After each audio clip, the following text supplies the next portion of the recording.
মানে আন্দোলনের পরে যেসব প্রায় 1 থেকে 1,500 ছাত্র নিহত হয়েছে, তাদের রক্তের দাগ এখনো শুকায় নাই, তাদের মায়ের হাতে এখনো কমে নাই। অনেকে বলছে আমার ভাই নিহত হয়েছে, তাকে পাই নাই। অনেকে বলছে আমাদের সন্তান হারিয়েছে, আমরা পাই নাই। কালকেও দেখলাম ভিডিওতে ঢাকায় আশুলিয়ায় যেমন চামড়া গরুর চামড়া তোলে না, এদের মধ্যে হয়েছে কি বলে এদের মধ্যে দেখেন নাই কোরবানির সময় এক একটা হয়ে দুজন ধরে করে ওই রকম মানুষের মানে মৃতদেহ ধরে এক একটা করে মানে ঠিক মতো ভ্যানের উপরে সে লাশের স্তূপ সেটাকে আবার চাদর দিয়ে ঢেকে আগুন ধরে যেতে আমাদের চিনতে না পারে।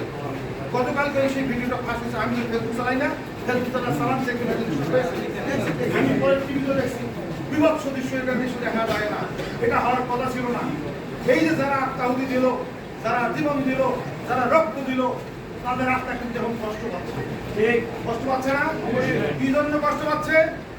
আমাদের কিছু অতি উৎসাহী নব্য বিএনপি হাইব্রিড কিছু নেতা দলের নাম ব্যবহার করে তারা এখন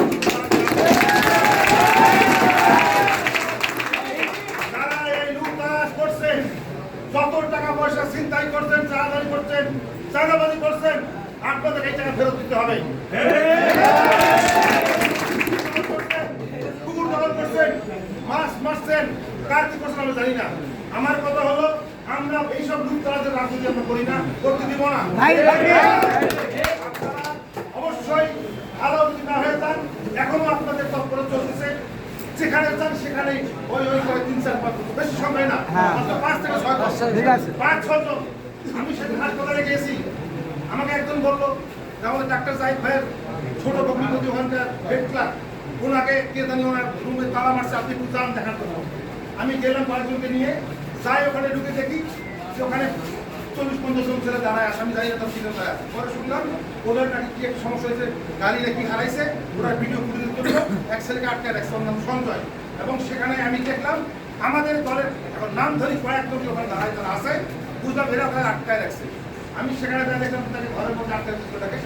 এবং আমি ওদের বলছি যে ঠিক আছে, এই ছেলে যতই আমলিক করবে কি করবে জানি না, যদি আমলিক করে থাকে বন্য কিছু করে থাকে, এর কর্তৃপক্ষ আছে, তার বিচার করবে। এসে যদি চাকরি করে এর বিচার করবে। আমাদের এখানে স্ত্রী বলছেন যে আমরা কেউ এইসবের মধ্যে যাবো না, আমরা কোন রকম ভাঙচুর জ্বালা পোড়াও মারধর এইসব অভিশাস্ত্র তালাশানি লাগার কোনো আমার দায়িত্ব আমাদের না। যদি কেউ কিছু করে থাকে তার বিচার আমরা করবো। আপনারা যেহেতু সে একজন সংখ্যালঘু সম্প্রদায়ের মানুষ, এটা কার কিছু হলে ওই ছেলেতে একটা কোনো একটা ঘটনা ঘটে দোষ হলে বিএনপি করছে, ওই পাঁচজনকে চিনবে না, আমাদের সবাইকে বলবে খাওয়া দাওয়া দল করছে, টাকা দল করছে, এই দায়িত্ব আমরা নিব না। আমি তাদেরকে বলে আমি চলে আসছি থেকে পরে শুনি ওদেরকে আনন্দ নামের ছেলে বিএনপি নাম ধরে নাম করে বিএনপি পরে মসজিদ নিয়ে চলে গেল আমার সামনে। এই হলো ব্যাপার। পরবর্তীতে ওরা আবার এসে মারামারি করছে, কি করছে না করছে, গ্রামবাসী ওরাই ওই 1 নম্বর ওয়ার্ড বাসী জানে, ওই গ্রাম সবাই জানে খবর করছে। আমার কথা হলো এই যে একটা ঘটনা, আমি গেছি একটা লোকের কাজের জন্য একটা দেখা করতে, সেখানে পর্যন্ত আমাকে বললো যে না এখানে এইভাবে আমার সামনেই তালা মারা হয়েছে, একজনকে আটকে রাখা হয়েছে। আর সে দখল থেকে প্রশাসন আছে, পুলিশ আছে, আইন আছে, তাকে মামলা দেওয়া হবে। আমি কাউকে তালা মারে আটকা দিয়ে টাকা পারি না। এগুলা ঘটনাগুলো আমাদেরকে বিভিন্নভাবে বিচার দিচ্ছে। আপনারা একটা জিনিস খেয়াল করবেন, যারা রেডিও টিভি করেন বা দেখেন, আপনারা খেয়াল করেন একটা জিনিস, এখন কিন্তু আমাদের একটা দল আছে, সেই দলটা হচ্ছে জামাত ইসলাম, যারা এক সময় আমাদের সঙ্গে আমরা নির্বাচন ভাবে করছি। আগামী নির্বাচনে কিন্তু ওরা যতদূর সম্ভব জামাত ইসলাম, ইসলামী দর্শক, ইসলামী দলগুলা তারা একটা জোটবদ্ধ নির্বাচন করার মাধ্যমে একত্রিত করতে পারে। যেহেতু এখন ওরা ভাবছে বিএনপি একটা দল, ভাবছে আমরা একটা ইসলামী দল। এবং দেখবেন তারা কিন্তু গত এক মাসে তারা কিন্তু বিভিন্ন গ্রামে তাদের মন্ত্রী ভাড়া দিয়েছে, এই কাজগুলো আমরা করবো, আমাদের করার কথা। কিন্তু আমরা তাই কেন তাদের বাড়ি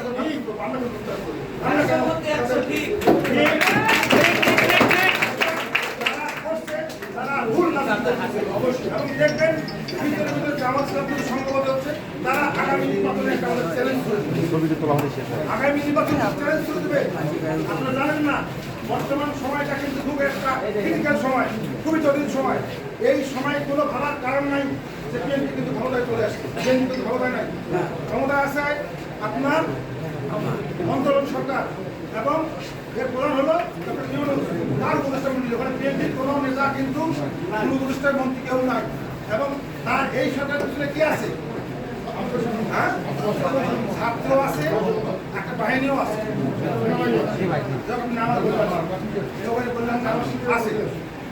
এই কেউ যদি মনে করে আমি যা যা কিছু করছি সব কিছু মাফ হবে না, ফুলবাড়িতে যে যা করছে সব কিছু তাদের লেখা হয়ে গেছে। 4 তারিখ থেকে যৌথ বাহিনী নামবে। আমাদের দাবি থাকে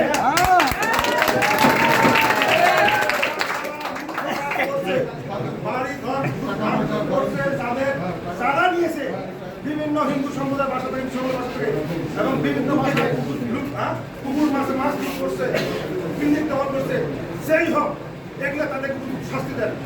আমরা এটা তারেক রহমানের কাছে পর্যন্ত বিচার দিব, ম্যাডাম খাতা দেখে দিব, আমাদের যারা বেশি সব ছেলেকে বিচার দিব। আমরা যদি এর মধ্যে আমি হই দোষী, আমাকে আপনার শাস্তি দেবেন। আমার কোনো অপরাধ নাই।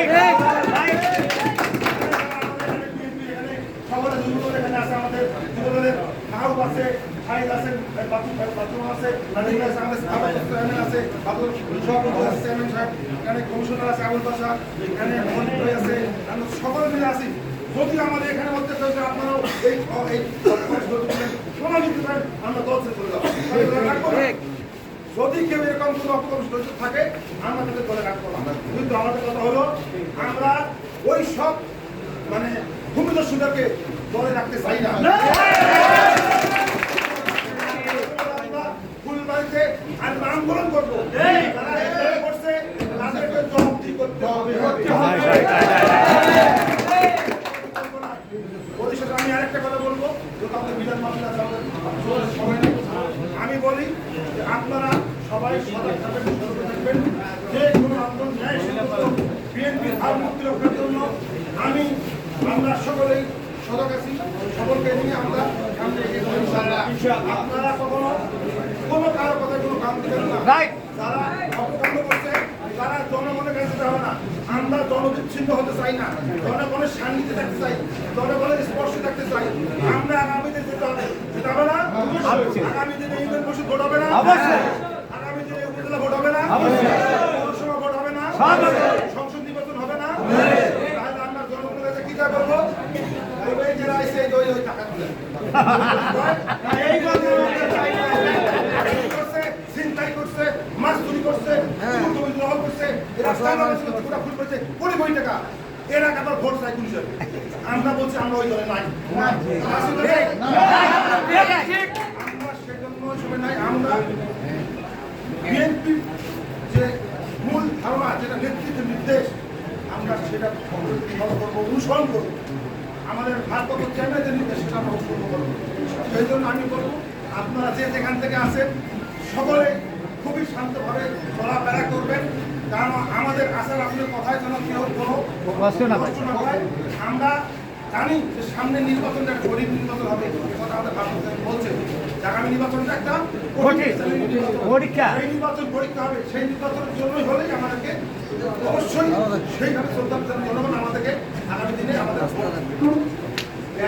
এবং মানুষ কিন্তু আগামী নিশ্চিন্তে নির্বিঘ্নে ভোট দেবে। কিন্তু কেউ জানে না কার বউ কোথায় ভোট দেবে, কেউ স্বামী বলতে পারবে না। এমন ভোট হবে, এমন নির্বাচন হাসিনা না ভোট আমার হবে না।